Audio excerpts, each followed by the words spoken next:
We have an Oregon State and Washington State update, including how are they going to move forward and the college football playoffs.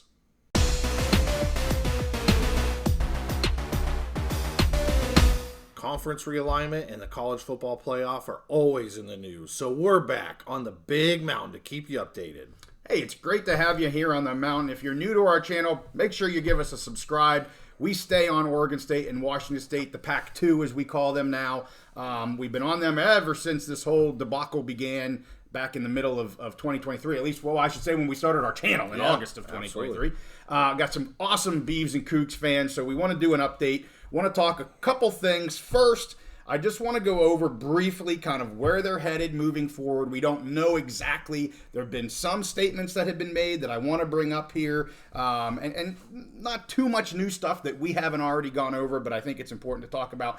Then I also want to get into the college football playoffs and what's been going on here over the last month or so. You know, President Schulz, who has a vote, has been making some waves in that committee. So I want to talk about that. We had a subscriber and commenter actually ask us some questions on our last video. I want to get to those because I think they were great and it kind of parlayed right into what I wanted to talk about here anyway. So let's start with kind of where things are at. Like I said, we've been reporting on this for quite a while. They have their short-term plan, the Beavs and the Cougs, moving forward for at least the next year, if not two, and a plan that, you know, can give them some solace after months of uncertainty, not knowing what was going to happen. I'm sure it feels good both from being within the university and the decision makers and also the fans and players. At least we know where we're headed now in 2024. I don't know if anybody's happy per se with what's going on, but hey, at least you have some stability. Very, very important. But things after 25, kind of into 26, still really murky, and that's kind of where I want to head here a little bit. There were some new headlines here just this past week that came out, going back to that Mountain West scheduling agreement, and they picked this one item about how the PAC-2 can only, take the Mountain West schools if they take all of them, and so they don't have a penalty, right? There's ways you can do it with big penalties for 3, 4, 5 schools, but if you take all the schools, you don't have to pay this penalty. That's not really new news. Nope. It's not new news. We actually talked about that over a month ago when we first got it out.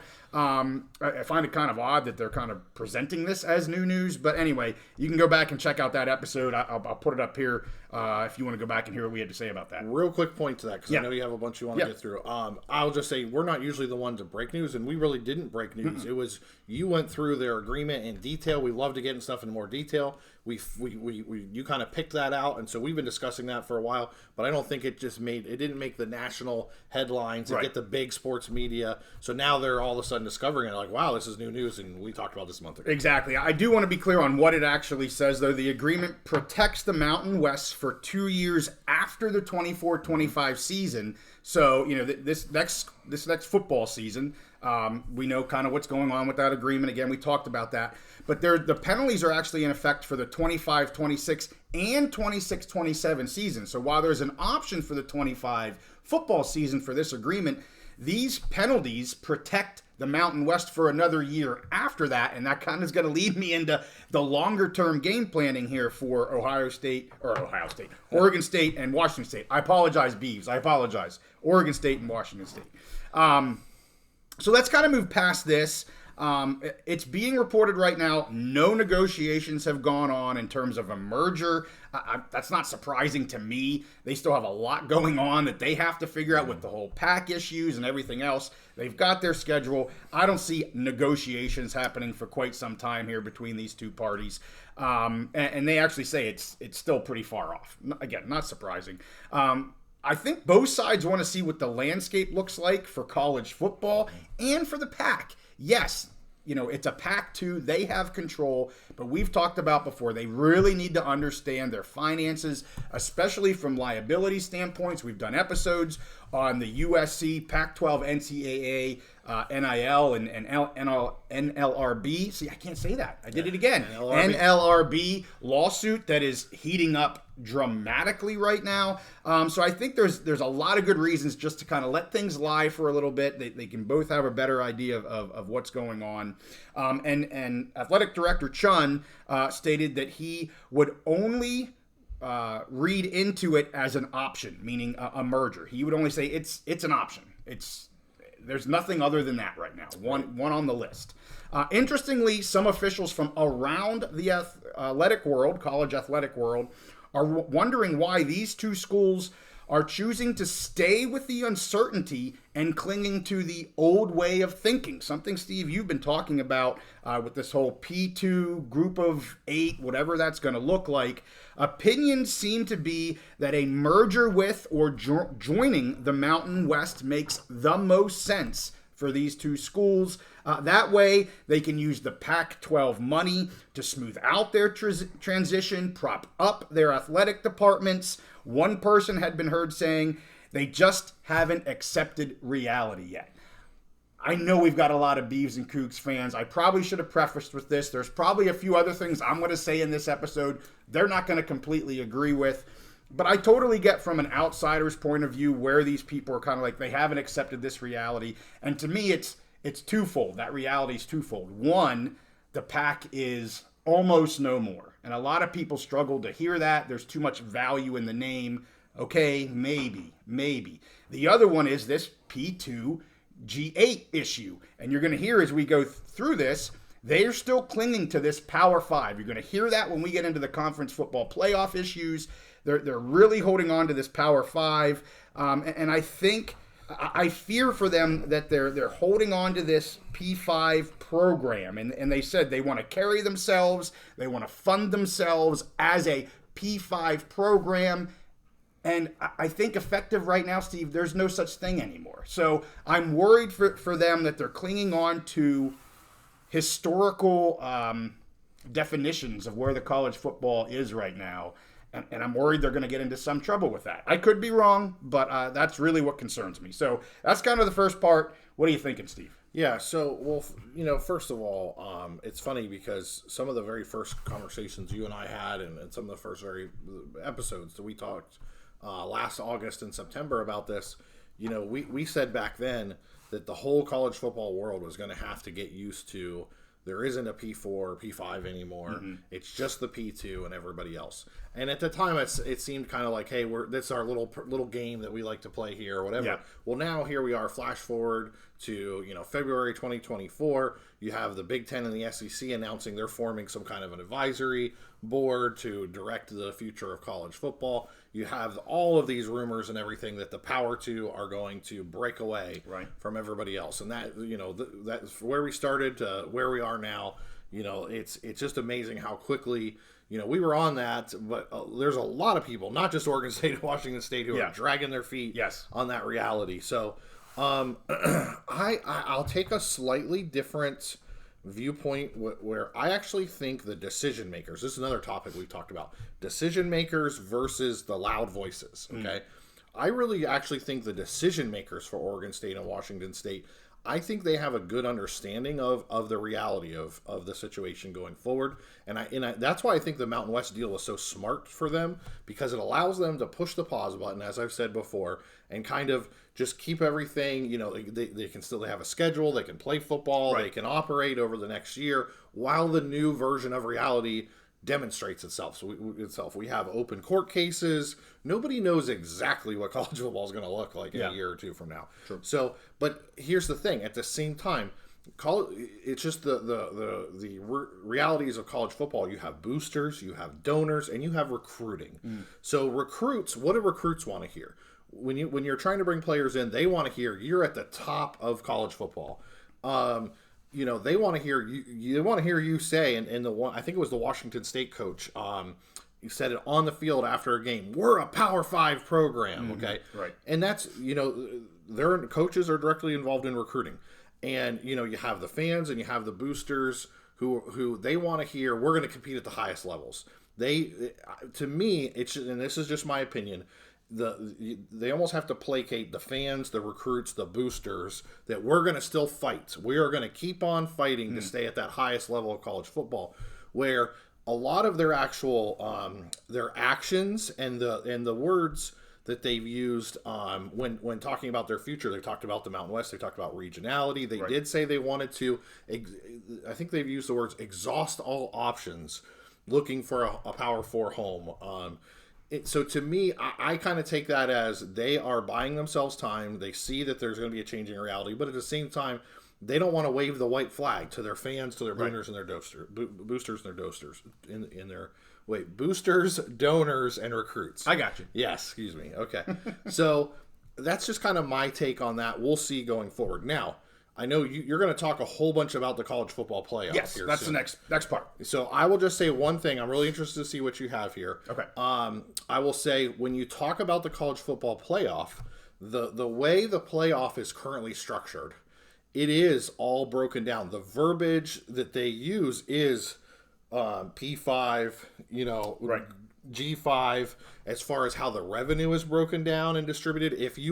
So the college football playoff still uses that old terminology. Correct. And if you are a G5, and I know you're going to get into this, but into some different things, but if you're a G5 and you make the playoff, you get less revenue. Right. So of course, anybody who's trying to make the playoff, the way it's structured now, you would want to still continue to call yourself a P4, P5, because you're going to get more revenue. It gives you better pathways into that playoff. So that's all I have for now, and I'm interested in what thoughts you have as far as the playoff are concerned. All right. Well, let's get into the new wrinkle that seems to really be making some of the news here for specifically Washington State, but really the PAC-2, and that is the college football playoff and the discussions around the 6-6 or 5-7 model. We actually had a subscriber named was Adam that posted a question, and I'm going to parlay his question into this because it's kind of where we wanted to talk anyway. But he asked us a question in the last video here, and his questions were, our thoughts here about the fact that the CFP has 2 Washington State members at the table. Now, in different... they're sitting at the table kind of for different reasons. Like executive committee and selection committee. Right. Selection committee. So Chun was just added to the selection committee. Schulz obviously is sitting at the table in the management committee. Yeah. And he wanted to know if this could be an advantage for them, for the PAC-2 and specifically Washington State. And we'll get to that answer in a minute, or at least where I think that answer is in a minute. But I want to go over a couple things here real quick. So in November, the College Football Playoff Management Committee recommended a move from the 6-6 to the 5-7 model due to the PAC's collapse. This is a change that requires a unanimous vote of the CFP board. Schulz is the voting representative for the PAC. Again, to your point, one of the P5s in the CFP model. Schulz has been consistent in continuing the rights of the PAC as a P5 conference. And maybe some of this answers my question from before, right? Why are they clinging to this? Well, this is part of the reason I think that they're clinging, and you kind of mentioned that. But PAC is a P5 conference. This guarantees certain revenues and power. However, there are a few, if any, other conferences that actually share his view right now, right? Not surprising. Everybody right now is looking out for themselves. Yes. Everybody. January's meeting came and went with no change. The next meeting is that I can find is it going to be in May now, so we got to wait a little bit. But May will be the next meeting of the CFP Management Committee.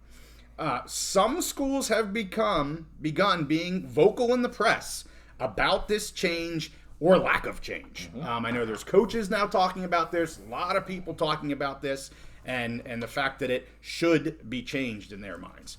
However, it appears that the Beavs and Cougs schools were left behind only a month ago will not allow that to happen again, right? So put their shoes on. They're like, we just got screwed from the PAC. I'll be darned if we're going to get screwed from the CFP committee.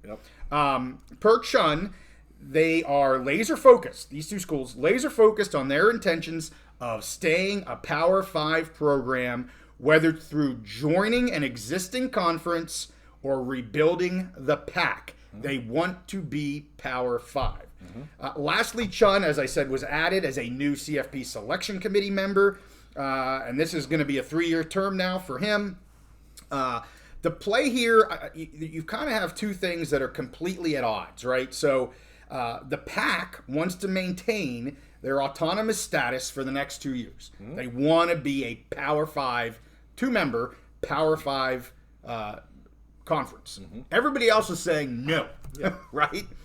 The CFP wants to change their model, and the PAC is saying no. And I mean, it is just dramatically, the two sides, I don't see them giving in. Right. Like, for some of the reasons that you stated earlier, the PAC-2 is going to want to stay a Power 5, if for nothing else than for the college football playoffs. If for nothing else. And there's plenty of other reasons. But for the college football playoffs. Whereas the committee wants to move forward now and be like, yep, we're done with that. We got to move on. And after we're done changing it now, we're probably going to have to change it again, right? And they're going, nope, can't do it. We've got the vote. Not going to happen. So, some of that maybe answers the questions that I had originally about why are they doing certain things. So to get back to, Adam's question, he wanted to know if this could be, or can they take advantage of some of these seats? I'm not so sure Chun, in terms of the selection committee, you would hope, he's an unbiased person looking at who gets into the committee. So I don't think that really plays much. Obviously, Schulz has a ton of power right now because it has to have a unanimous vote. I'm going to give some of my opinions on this after I throw it to you, Steve. So What are you thinking? So first of all, and I meant to mention this earlier. So we've talked all the stuff with the PAC, the Mountain West, the FSU and ACC stuff. We talked a lot about fiduciary duties, fiduciary responsibilities, and different groups and organizations basically not living up to those fiduciary responsibilities. Now, what I'll say is, you can accuse Schulz. Schulz is the president of Washington State. Yes. And then Oregon State, the president. I forget her name. Yeah, I forget her name too. So you can accuse those two of a lot of things: being pains in the rear ends, being bitter, being holding back progress, whatever. But I don't think that you can accuse them at this point of not fighting for the best financial interest of their universities. Sure. And this is one case. One that I wanted to mention earlier and I forgot to bring up was I've seen a lot of chatter that those two university presidents are fighting to keep the basically the residual rights to all of the archival footage, games, all that stuff, interviews from the PAC. They want to keep that with the PAC and not let those schools that are leaving take their own game footage and different things like that with them when they go to these new conferences. So that's pissed a lot of people off, apparently.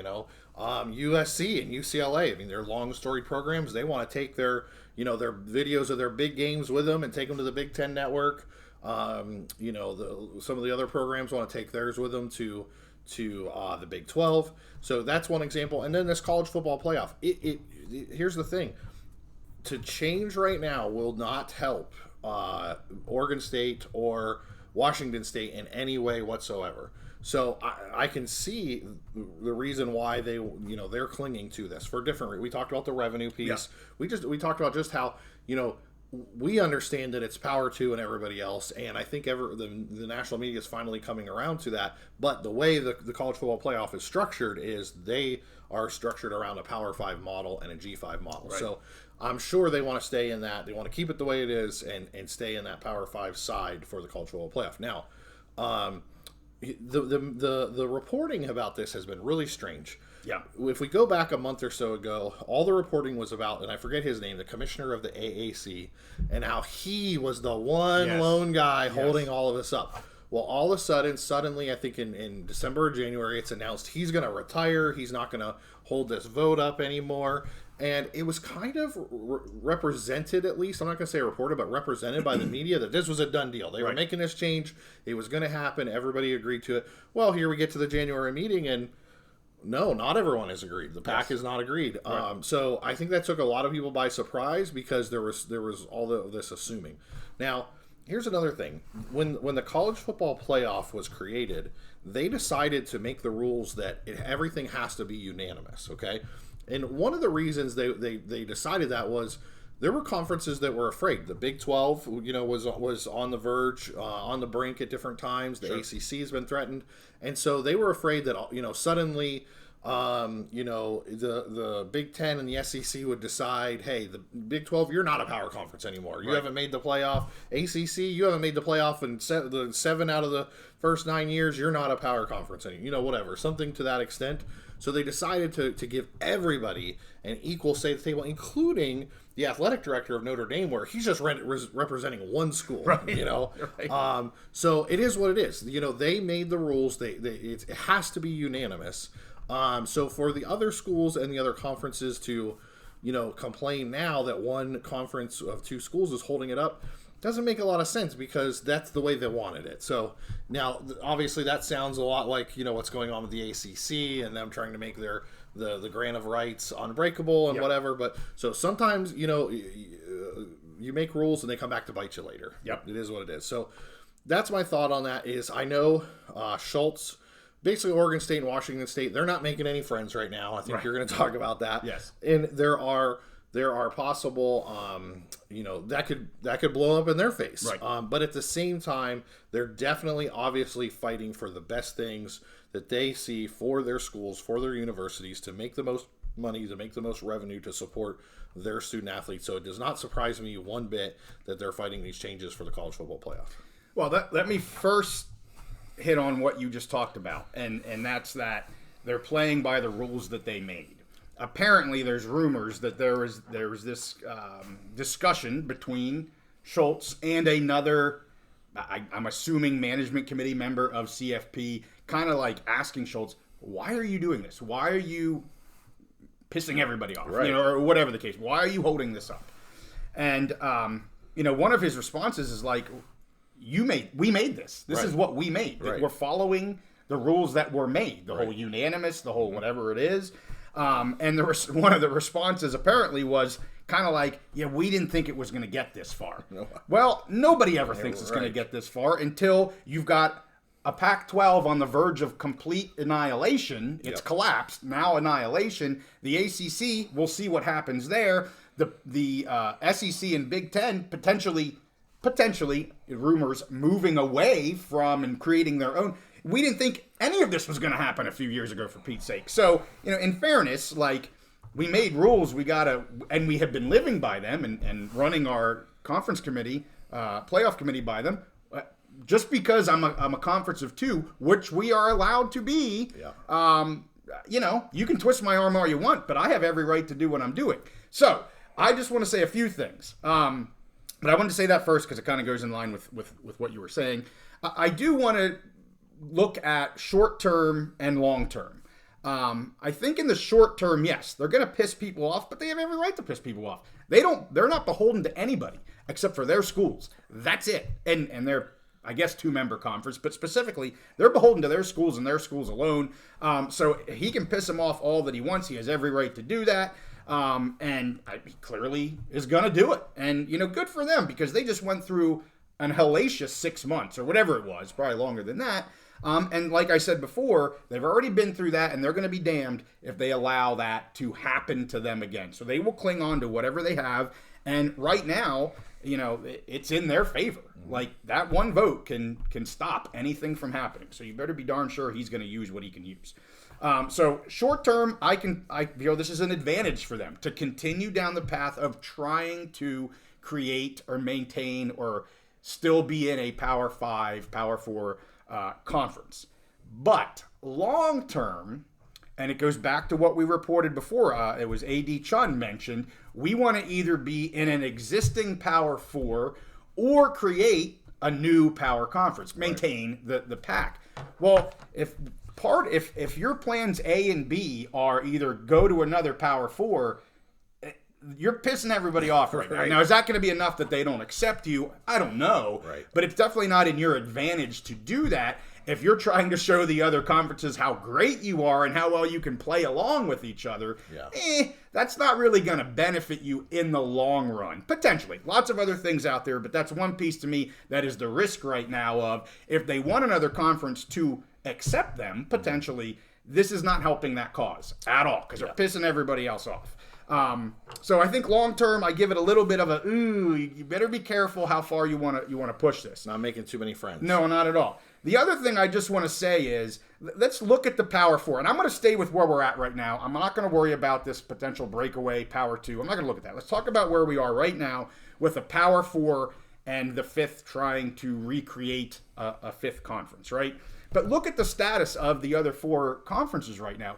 And yes, you need 8 members under the NCAA, bylaws or whatever they are, to be a conference. But where are the other 4 at right now? 15, 16, like they don't have 8 members. Right. They're double that for the most part. So to even think that an 8-member conference, that you're likely pulling a fair amount, if not all, G5 schools, and I say this with my heart breaking because I love the Mountain West. Sure. But pulling G5 schools, so you have 6 of 8 schools that are former G5 into what you're considering an 8-member Power 5, when all the other power conferences are double your size, I think it's slightly wishful thinking as well.